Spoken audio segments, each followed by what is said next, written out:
Welcome back.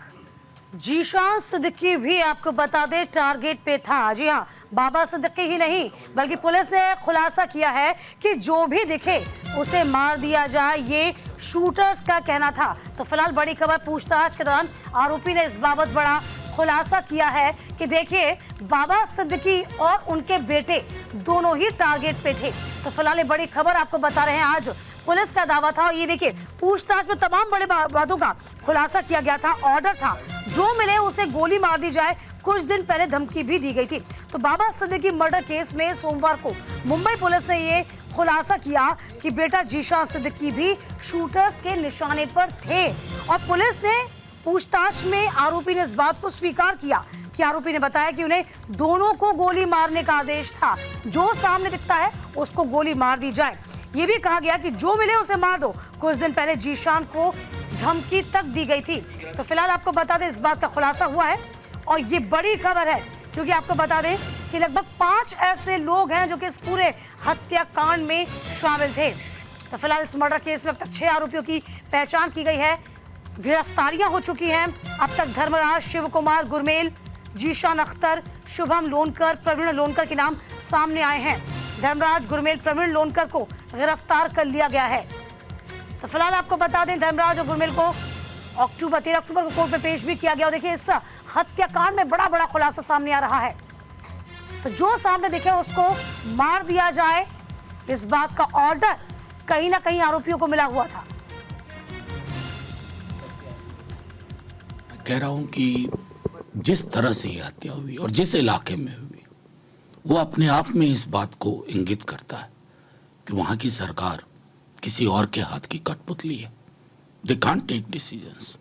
और आप अभी आरोपी गिरफ्तार हो गए, अब हेडलाइन मैनेज कर रहे हो आप। You failed in your duty, acknowledge it. Maharashtra में जो लॉ एंड ऑर्डर सिचुएशन है वो पूरी तरीके से चरमरा चुकी है। तो स्पष्ट है कि यहाँ पे पूरा एक माहौल बना है लॉलेसनेस का। पहला पॉलिटिकल हत्या हुई है इस तरीके से कॉन्ट्रैक्ट किलिंग की, तो चरमरा गया है। इन्वेस्टिगेशन फ्री एंड फेयर होनी चाहिए। इन्वेस्टिगेशन में कौन जिम्मेदार है कि किसी ने, लॉरेंस बिश्नोई ने आकर कह दिया कि वो जिम्मेदार है, डज नॉट बिकम कि फेस वैल्यू पे हम उनकी बात ले लें। इन्वेस्टिगेशन, मैंने तो पहले दिन ही कहा था कि ये इन्वेस्टिगेशन सरकार से तो हो नहीं सकती है और सरकार पे से सबका भरोसा उठ चुका है। या तो सीबीआई को हैंडओवर किया जाए या कोई जुडिशियल प्रोब हो जिससे पता चले सही सत्य और तथ्य क्या है और जनता के सामने आए। देखिए, कोई साधारण घटना नहीं है। अगर पहले से धमकी न दी गई होती, पहले धमकी देके मार दिया गया, यहाँ असली सवाल उठता है कि क्या सरकार सक्षम है, क्या होम मिनिस्टर सक्षम हैं, इस लायक हैं, क्या उनको पद पे रहना चाहिए, ये बात अहम होती है। और दूसरी बात है कि गैंगस्टर्स जेल से ऑपरेट कर रहे हैं। देश के गृह मंत्री और महाराष्ट्र के गृह मंत्री क्या कर रहे हैं?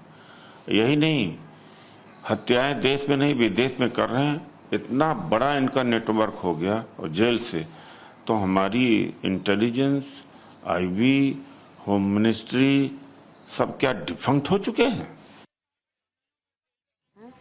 तो वहीं देखिए बाबा सिद्दीकी की हत्या जब हुई तो इसमें कैसे अंडरवर्ल्ड की वापसी से माना जा रहा है, क्योंकि बिश्नोई गैंग ने बाबा सिद्दीकी की मर्डर की जिम्मेदारी ली है। सोशल मीडिया पर बिश्नोई गैंग की ओर से हत्या की जिम्मेदारी ली गई। पुलिस लगातार कार्रवाई भी कर रही है और अब तक 6 लोगों को आरोपी बनाया गया है। पुलिस ने 2 हमलावरों को वारदात के बाद ही गिरफ्तार कर लिया था। हरियाणा के कैथल के रहने वाले गुरमेल बलजीत सिंह को पकड़ा गया, जबकि उत्तर प्रदेश के बहराइच से धर्मराज राजेश कश्यप को पकड़ा गया। बलजीत सिंह और धर्मराज राजेश कश्यप कोर्ट में भी पेश कर दिया गया और दोनों से इस दौरान कई बार पूछताछ भी पुलिस की ओर से की गई थी। धर्मराज कश्यप ने कोर्ट में खुद के नाबालिग होने का दावा किया था। गुरमेल को 7 दिन के लिए 21 अक्टूबर तक के लिए पुलिस हिरासत में भेज दिया गया, जबकि बहराइच का रहने वाला तीसरा हमलावर शिव कुमार गौतम उर्फ शिवा फरार था। चौथे आरोपी की पहचान मोहम्मद जासीन अख्तर के रूप में की गई। पंजाब के पटियाला का रहने वाला बताया गया। मोहम्मद जासीन अख्तर जासीन का रहा है पुराना आपराधिक रिकॉर्ड। तो 7 जून को पटियाला जेल से ये बाहर आया था। जेल में ही मोहम्मद जासीन अख्तर की लॉरेंस बिश्नोई के गुर्गे से मुलाकात हुई थी और हमलावर पेपर स्प्रे लेकर के बाबा सिद्दीकी के बेटे जिशान सिद्दीकी के दफ्तर के बाहर पहुंचे थे।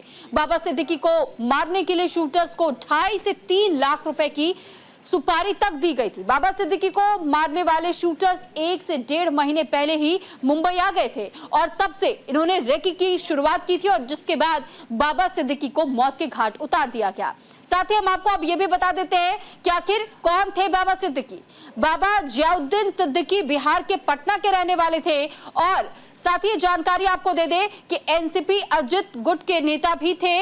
मुंबई के पॉलिटिक्स में बड़े नेता के तौर पर उनकी पहचान हमेशा से बरकरार रही। बांद्रा पश्चिम सीट पर खासा दबदबा रहा। बाबा सिद्दीकी 3 बार के विधायक रहे। 2014 में बीजेपी नेता आशीष शेलार से हार भी गए थे। तो फिलहाल बाबा सिद्दीकी की जब मौत हुई, इस हत्याकांड को अंजाम दिया गया, इसके बाद से कई सवाल भी खड़े किए गए, खासतौर पर सुरक्षा व्यवस्था को लेकर के कि आखिर इतने बड़े नेता की जान चली जाती है, हत्या कर दी जाती है, आखिर कैसे यहाँ कानून व्यवस्था चरमराई हुई नजर आ रही है।